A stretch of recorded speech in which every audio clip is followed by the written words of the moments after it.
feet लगे छे कके सोरा हो सिंगार बड़ी हिट लगे छे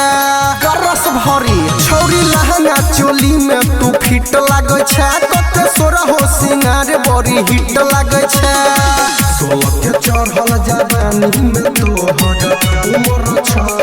के चगे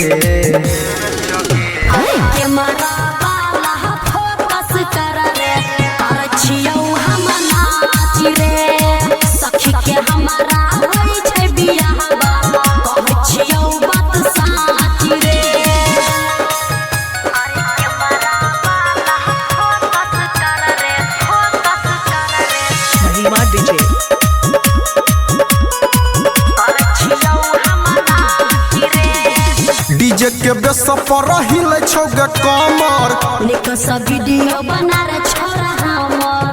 आगे बना देबो टेंशन नहीं ले डीजे के बेस पर हिल छौगे कमर निक सा वीडियो बना रे छोरा बंद भजिए तो डीजे के छौरी बाई जगे लई पहाच गे कैमरा वाला फोकस कर रे और छियौ हम नाच रे सखी के हमारा होई छै बियाह कह छियौ बात साच रे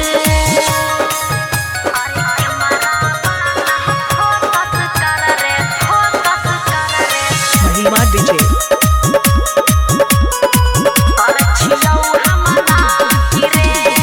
फोकस करे छियो छौरी तोरा दिल पर वायरल छिए छोरा हम हुरे रील पर त सट के पटने जोगे